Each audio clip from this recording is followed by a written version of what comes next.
معیشت کی بنیادی وجوہات، اس کی تباہی، اس کا یہاں تک اس حد تک تنزلی، اس کی بنیادی چیزیں کیا ہیں پہلے یہ طے کر لیں. عام آدمی کو بتائیں، اس کو کیا پتا ہو GDP کیا ہوتا ہے، اس کو کیا پتا ہو انٹرسٹ ریٹ کیا ہوتا ہے، اس کو اس کی زبان میں ملائے یہاں لٹریسی ریٹ کیا ہے قوم کے اندر. ہم نے ان خاص اصطلاحات کے اندر پوری قوم کو جگڑ کے رکھا ہوا ہے. بھئی ان کو کیا پتا ہو؟ بھئی ہم یہ پوچھتے ہیں کہ اگر ہمیں نہیں پتا تو پوری قوم جو پڑھے لکھے آج تک 76 سال تک پاکستان کے اوپر ایوب دور سے لے کر آج تک سارے پڑھے لکھوں نے معیشت چلائی ہے. کون ان پڑھ تھا؟ کون ان اصطلاحات سے واقف نہیں تھا؟ کون وہ آدمی تھے جو بیرون ممالک سے شوکن ترین اور یہ لوگ اور جناب اسد عمر اور یہ بڑے بڑے اور جناب اسحاق ڈار اور مفتاح اسماعیل، یہ وہ سارے وہ پڑھے لکھے نہیں تھے؟ ان سے معیشت کیوں نہیں سنبھالی گئی؟ مسئلہ یہ ہے کہ ہماری معیشت کا مسئلہ وہ چیزیں نہیں ہے جو قوم کے سامنے ہم گھما گھما کر بتاتے ہیں. ہماری معیشت کا مسئلہ یہ ہے کہ ہم نے جن بنیادوں کے اوپر اپنی معیشت چلائی ہوئی ہے وہ بنیادوں کے اوپر ریاست، قوم اور وطن نہیں چلتے. وہ بنیاد ہے سود کی. سود کسی اور کے لیے منافع بخش ہو سکتا ہے کہ وہ کلمہ نہ پڑھتا ہو. ہم نے ٹیکنیکل وجوہات پر اسلام قبول نہیں کیا، یہ بات طے ہے. ہم نے کسی اصطلاحات کو دیکھ کر اسلام قبول نہیں کیا. یعنی سائنس یہ کہتی ہے اسلام کے بارے میں تو ہم اسلام کی یہ بات مانتے ہیں نہیں. ہم نے اللہ اور اس کے رسول کے احکامات کو مانا ہے. ٹھیک ہے، اب ہمارے لیے احکامات پہلا درجہ ہے، ٹیکنیک ساری چیزیں یہ ثانوی حیثیت ہے. تکنیک اور سائنس اور کوئی بھی چیز، وہ معیشت ہو، اس کے اصول ہو، وہ اگر احکامات سے ٹکراتے ہیں تو ہم احکامات کو مانیں گے، اس کو نہیں مانیں گے. ٹھیک ہے جی، ہم احکامات کی طرف جاتے ہیں کہ اللہ رسول نے حکم دیا ہے کہ اگر تم سود لوگے تو ہمارے ساتھ جنگ کرو گے. یہ سیدھی سیدھی باتیں ہیں. یہ قوم کو آپ جیسے مرضی 76 سالوں سے کیا یہ ہے. سوال یہ ہے کہ اگر ہمیں معیشت کا نہیں پتا، جن کو آپ کہتے ہیں پتا ہے، جن کو بیرون ممالک سے پڑھایا ہے، جن کو لے کر آئے ہیں، انہوں نے کیا کیا ہے؟ کیا معیشت میں بہتر ہے؟ نہیں، آگے بھی چلتے ہیں کہ ہم کریں گے کیا. دیکھیں، پہلی بات یہ ہے کہ ہم خسارے کی طرف آتے ہیں بجٹ کا. پاکستان کے بجٹ میں خسارہ کتنا ہے؟ 4,500 ارب روپیہ. ٹھیک ہے جی، اس 4,500 ارب کے لیے پاکستان کے اندر جتنی اشرافیہ ہے، جتنی بڑی جناب لوگ ہیں جو دیواروں کے اندر رہتے ہیں، قوم کی بات نہیں کر رہا، قوم تو ملک کے اندر رہتے ہیں، کچھ لوگ ہیں جو دیواروں کے اندر رہتے ہیں، جنہوں نے ملک کے اندر ملک بنایا ہوا ہے. اور جن لوگوں نے، مراد اسٹیبلشمنٹ نہیں ہے، مراد وہ اشرافیہ بھی ہے، اس میں اسٹیبلشمنٹ بھی آتی ہے، اس میں بیوروکریسی بھی آتی ہے، اس میں وہ ساری چیزیں آتی ہیں، جنہوں نے اپنا ایک علیحدہ اسٹیٹس پوری قوم کے اندر بنایا ہوا ہے. مجھے یہ بتائیں کہ ایک طرف آبادی ہے 10 لاکھ کی اور ایک طرف آبادی ہے 2 لاکھ کی. 10 لاکھ کی آبادی کو بجلی میسر نہیں ہے، 2 لاکھ کی آبادی کی لوڈ شیڈنگ ہی نہیں ہوتی. یہ کیا طریقہ کار درست ہے قوم کے ساتھ؟ 10 لاکھ کا ریونیو اکٹھا کر کے 2 لاکھ کی آبادی کے لیے پل، سڑکیں تعمیر، بجلی، گیس، نالا، سیوریج، سارا کچھ تعمیر ہوتا ہے اور 10 لاکھ کو پوچھا بھی نہیں جاتا. یہ بنیادی اصول ہے بھائی، یہ کوئی سائنس نہیں ہے. یہ ہم نے آج تک پورے پاکستان کی سیاست کو یہ کہا ہے کہ یہ بڑا ٹیکنیکل، کوئی ٹیکنیکل پرابلم نہیں ہے پاکستانی سیاست کے لیے. دیکھیں مجھے یہ بتائیں کہ اگر ایک غریب آدمی ٹیکس چوری کرتا ہے تو اس کا ٹیکس 10 روپے، 100 روپے، 1000 روپے بنتا ہے، اور پاکستان کے کتنے امیر آدمی ہیں جو ٹیکس چوری کرتے ہیں، ان کا وہ تمام غریبوں سے زیادہ ٹیکس چوری ہوتا ہے. ٹھیک ہے، تو یہ مجھے بتائیں، یہ ساری چیزیں ہیں. قوم تب تعمیر ہوگی کہ جب دیانت اور سچائی کی بنیاد پر سیاست ہوگی. جھوٹ اور بددیانتی کی بنیاد پر چلنے والی سیاست کا وہی حال ہوگا جو 76 سال میں ہوا ہے ہمارے پاکستان کے. آپ ان سب سے یہ چھین لیں گے؟ نہیں، چھیننے کے لیے تو نہیں آئے. دیکھیں، اکثریت رائے کا احترام، ٹھیک ہے، جمہوریت ہے. بڑی خوبصورت بات کی آپ نے کہ اکثریت رائے کا احترام.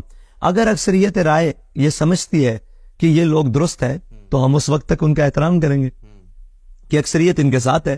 وہ سمجھتی ہے کہ ان لوگوں کے پاس نہیں.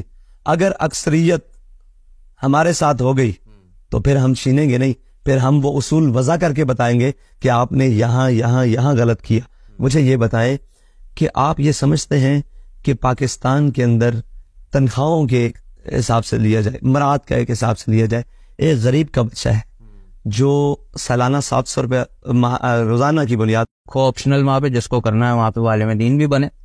اب ایک آخری سوال ہے، یہ عوام کا سوال ہے، کیونکہ یونیورسٹی اسٹوڈنٹ سے جب ہم بات کرتے ہیں تو ہم دیکھتے ہیں کہ ان کا جو ایک مائنڈ سیٹ ہے، جو ان کا ایک پرسیپشن بنایا گیا ہے، وہ یہ ہے کہ اگر کبھی کسی دن اس ملک کی حکومت مولویوں کے ہاتھ آ گئی تو بھائی تمہارا ایٹم بم جو ہے وہ بن جائے گا ایک عذاب، کیونکہ یہ تو بات بات پہ دھمکی دیں گے ہم اس پہ ایٹم بم مار دیں گے، ہم اسرائیل پہ ایٹم بم مار دیں گے، ہم امریکہ پہ مار دیں گے.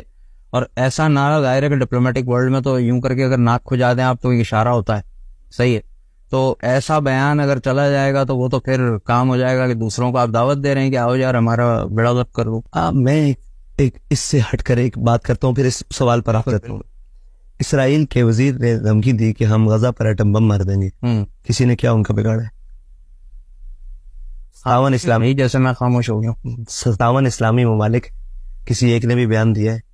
انہوں نے تقریباً یہاں ہزاروں بچے، خواتین، مردوں کی تو تعداد ہی الگ ہے، ٹھیک ہے، انہوں نے شہید کر دیے. کیا کوئی دنیا میں بولا ہے؟ نہیں بھائی. یہ یاد رکھ، طاقتور ہمیشہ طاقتور ہوتا ہے. اپنی طاقت کو پہچانے. اگر یہ آپ کے لیے عذاب ہے نا تو آپ ایک دفعہ ایسا بھی کر کے دیکھ لیں. خاکم بدہن میں منہ میں کہتا ہوں کہ آپ کہتے ہیں ایٹم بم، یہ یاد رکھیے گا یہ ایٹم بم آپ کو آج تک سنبھالے ہوئے. کل یہ نہ ہو کہ آپ سے یہ بھی نہ سنبھلے. اپنی طاقت کو پہچانے اور اپنی طاقت کو، کہتے ہیں نا کہ جیسے ہاتھی کو اپنی طاقت کا اندازہ نہیں ہوتا، پاکستانی قوم کو بھی اپنی طاقت کا اندازہ نہیں ہے، اپنی قوم کا اندازہ نہیں ہے. مجھے یہ بتائیں کہ جو تانے دے رہے تھے کل تک ہمسائے ممالک میں کہ ہم پتھر کے دور میں آپ کو پہنچا دیں گے، آج آپ ان کی مثالیں دیتے ہیں جن کا ڈالر نیچے، ان کے پاس کھینے کے پاس ہے، ان کے پاس ان کا ملک ٹھیک چل رہا ہے. وہاں جناب نام کیا، چوری ڈکیتی اور اس کا جو ہے وہ شراب بالکل نہ ہونے کے برابر جاتی ہے، نہ ہونے کے برابر آ رہی ہے. ان کی معیشت بہتر چل رہی ہے. تو وہ کس بنیاد پر چل رہی ہے؟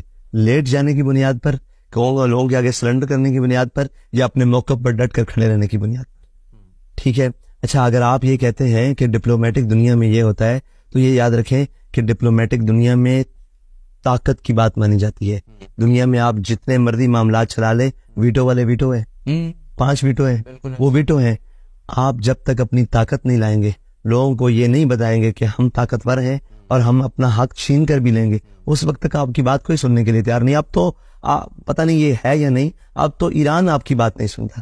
آپ اب ڈپلومیٹک دنیا کی کہاں بات کر رہے ہیں، وہ اوپر والی جگہ پہ بات کر رہے ہیں اور کہتے ہیں کہ مولویوں کے ہاتھ میں ایٹم بم آ گیا. تو یار 76 سال میں آپ کے ہاتھ میں ہے، آپ نے اس سے نے آپ کی حفاظت کرنی تھی، آپ سے اس کی حفاظت نہیں ہو رہی. اب تو ہمارے پاس یہ بھی ایک دفعہ پروگرام چل چکا ہے کہ اس ایٹمی پروگرام کو بیک رول، یہ پروگرام IMF کے اس شرائط میں شامل ہے.